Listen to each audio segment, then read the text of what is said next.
We mentioned Kirk's events sparked a lot of controversy over the years, often because of his comments on gender, race, and gun control. He also inspired a younger generation of voters and politicians.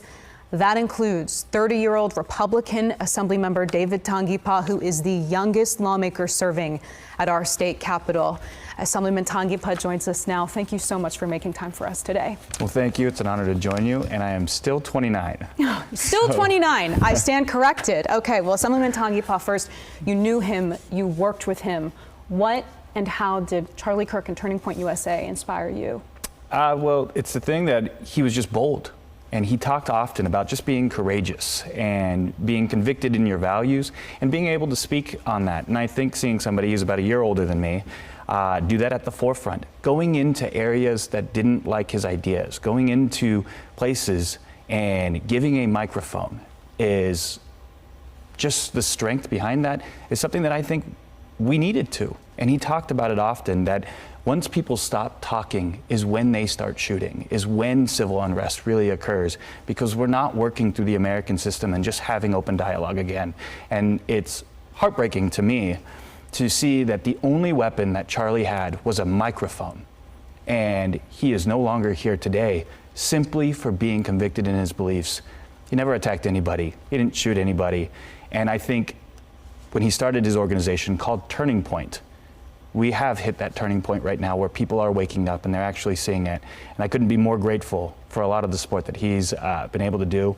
His last event was in the Central Valley, and he cared about it, and he didn't have to.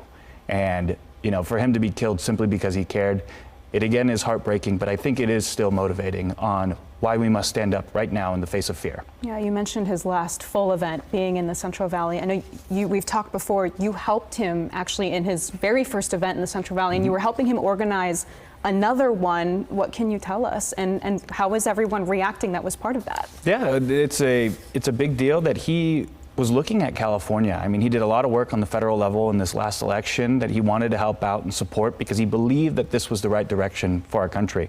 Now, after winning in November on that side, on that ideology, he wanted to focus on California because he knew California was vital to the nation. And it really started through the Central Valley. And as a representative of the Central Valley, I was just grateful that somebody would come. He was, again, open dialogue is what he lived through, and that people could come and say whatever they wanted to say, and they should be respected to do so, because that's our First Amendment right. So, you know, it's heartbreaking again. The event that he was working on in November was, again, just more of that, let's talk to each other. Let's open the microphone and dialogue on those ideas. You may disagree with me, but you have the right to say it. So it's a loss for not only just the Valley, but for the entire country as well. Did he have any other broader plans for California this upcoming year or within the coming years? I think it was all just part of his entire mission. His mission was to go into places that didn't like him and to give them a microphone so that way we could debate ideas. He always talked about how he wanted somebody to change his mind. And that's the part where, you know, being in the legislature, we've been called Nazis and racists simply because I disagree with somebody. But I don't ever remember Mussolini or Hitler going into the areas that didn't like him and saying, let me hear your opinion and change my mind. They threw people in jail. So the rhetoric that we've talked about is being used against conservative ideology is the dangerous threat. Violence is an act. And what we just saw with what happened to Charlie was he was publicly executed simply for talking to people in a place that was supposed to be freedom of speech. And we've got to think about where is that coming from and why are people doing that right now? Yeah, I mean, it's horrifying what happened to him. There is no excuse. Others who have different political beliefs than him, others on the other side of the aisle, saw him as anti-trans, as racist, and in some instances, he was known for embarrassing some of these younger voters with different political beliefs in viral clips on social media.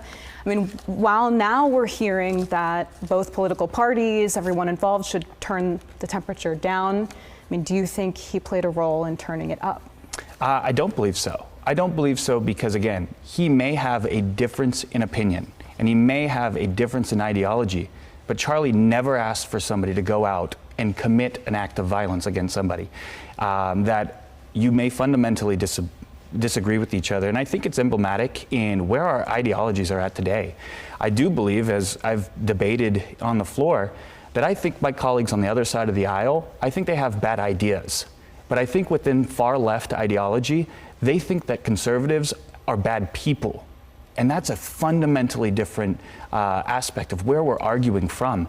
That I've never thought that somebody that I fully disagree with deserves to be attacked, deserves to be shot, deserves to be anything. I don't know if I can say the same thing on the other side. I've had people tell me as a Polynesian individual that conservatives, I'm wrong, I'm all of this, and I will learn one day. Well, what do they mean by that? And we've got to get away from that disagreement through our ideologies is part of our system, and it is okay to talk about them. But when they try to use fear, that is a form of terrorism.